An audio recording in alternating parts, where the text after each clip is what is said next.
मुल्तान पाकिस्तान के सूबे पंजाब का एक अहम शहर है। ये शहर जनूबी पंजाब के दरियाए चनाब के किनारे पर आबाद है। आबादी के लिहाज से ये पाकिस्तान का पांचवा बड़ा शहर है। एक कौम जिसका नाम माली था यहाँ आकर आबाद हुई और संस्कृत में आबाद होने को आस्तान कहते हैं। यूं इसका नाम मालिस्तान पड़ गया, जो बाद में बदल कर मालीतान बन गया। फिर वक्त के साथ साथ मालियतान और बाद में मुल्तान बन गया। मुल्तान की तारीख में किला मुल्तान को बहुत अहमियत हासिल है। मुल्तान की तारीख बहुत पुरानी है। इस शहर का दुनिया के कदीम तरीन शहरों में शुमार होता है। दुनिया में काफ़ी शहर आए और सफ़ाए हस्ती से मिटते गए, लेकिन मुल्तान की खासियत ये है कि ये हज़ारों साल पहले भी आबाद था और आज भी खुशहाली से आबाद है। मुल्तान को सफ़ाए हस्ती से ख़त्म करने की कोशिश करने वाले सैकड़ों हमला आवर खुद नीस्तो नाबूद हो गए और आज इनका नाम लेने वाला कोई नहीं, मगर मुल्तान आज भी पूरे तकद्दुस के साथ जिंदा है। दरियाए रावी मुल्तान के कदीम किले के साथ बहता था और इसे बंदरगाह की हैसियत हासिल थी। कश्तियों के जरिए सिर्फ सखर ही नहीं, मंसूरा, इराक, ईरान, मिस्र, काबुल, दिल्ली और दक्कन तक की तिजारत होती थी। इस तरह मुल्तान को दुनिया के बहुत बड़े आलमी, तिजारती और मजहबी मरकज़ की हैसियत हासिल हुई। किला मुल्तान कितना कदीम है? इस बारे में कहा जाता है कि ये 5000 साल पुराना है, लेकिन हो सकता है कि ये इससे भी कदीम हो। इस बात पर तमाम मौरखीन का इत्तफाक है कि मुल्तान और किले मुल्तान का वजूद कबल अज़ तारीख देवमलाई के दौर से भी पहले का है।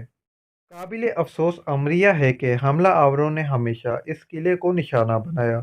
इसे फतह करने के बाद खूब लूटमार होती रही, मगर इसे बहाल करने की सूरत पैदा ना हो सकी।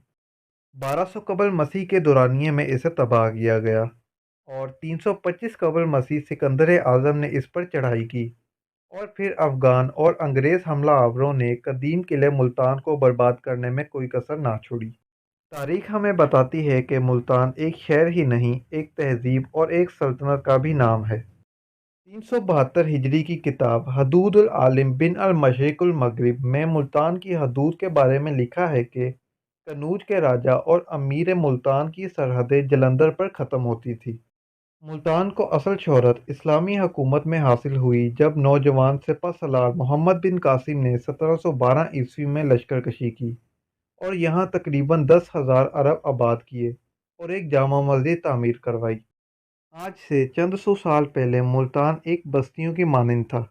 इस बात की शहादत हज़रत दाता गंज बख्श रहमतुल्लाह अलैह ने अपनी किताब कशफुल मजूब में दी थी। कई सौ साल पहले मुल्तान के बारे में एक फ़ारसी शेर छपा, जिसमें मुल्तान के बारे में बताया जा रहा था, जिसका मफ़हूम ये है कि यहाँ आंधियाँ बहुत आती हैं और यहाँ गर्मी बहुत होती है और यहाँ अल्लाह वाले बहुत लोग हैं और यहाँ कब्रिस्तान भी बहुत हैं।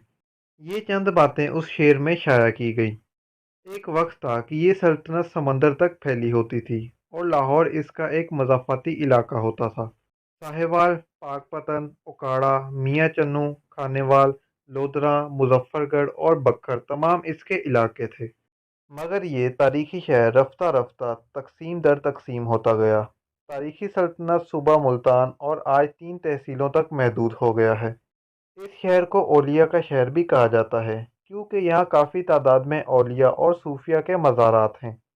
खाने पीने में मुल्तान का सोन हलवा और यहाँ के आम बहुत मशहूर हैं और मुल्तान की मादरी ज़ुबान सराइकी है। क़याम पाकिस्तान के बाद मुल्तान ने काफ़ी तरक्की की। टूट फूट का शिकार हुई इमारतों को हटाकर नई इमारतें तामीर करवाई गईं, जिसकी वजह से मुल्तान ने आज एक जदीद शक्ल इख्तियार कर ली है। तो नाज़रीन, ये थी मुल्तान की तारीख। अगर वीडियो पसंद आई हो तो वीडियो को लाइक करें और हमारे चैनल सी टी बॉक्स को सब्सक्राइब करें। तो मिलते हैं नेक्स्ट वीडियो में, तब तक के लिए मुझे दीजिए इजाज़त। अल्लाह हाफिज़।